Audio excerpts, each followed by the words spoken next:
Hello everyone. आज हम chest pain के बारे में जानेंगे।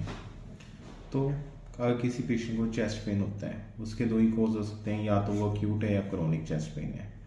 अक्यूट जो चेस्ट पेन होता है वो एक इमरजेंसी होती है, क्योंकि उसका मोस्ट कॉमन कॉज कार्डियक ही होता है।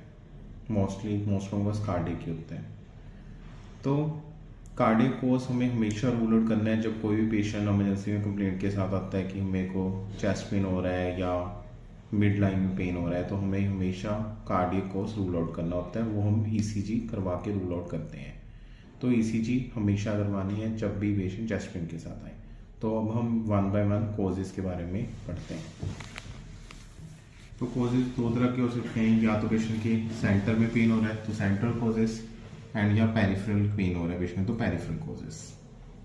तो सेंट्रल में क्या क्या कॉज होते हैं, तो कार्डियक, एओर्टिक, इसोफेजियल या मीडियस्टाइनल कॉजेज।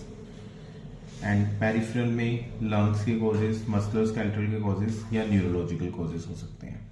तो कार्डियक कॉजेज में मायोकार्डियल इस्कीमिया और इन्फार्क्शन, जिसको हम मोस्ट कॉमनली हार्ट अटैक बोलते हैं।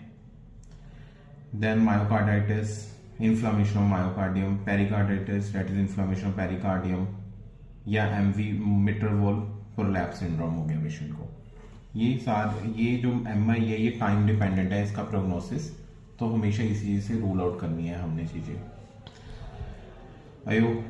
Second cause is due to aorta. Aorta में एओर्टिक डाइसेक्शन हो सकता है या एओर्टिक एनेरिज्म हो सकता है। एओर्टिक डाइसेक्शन भी एक इमरजेंसी है, एक्यूट इमरजेंसी है, इसको भी रूल आउट करना पड़ता है। देन इसोफेगस में इसोफेजाइटिस हो सकता है, that is inflammation of oesophagus. Oesophagus spasm हो सकता है, इसोफेजियल परफोरेशन हो सकती है, या मेलिटरी सिंड्रोम हो सकता है। देन मीडियस्टाइनम में यूजुअली मैलिग्नेंसी है।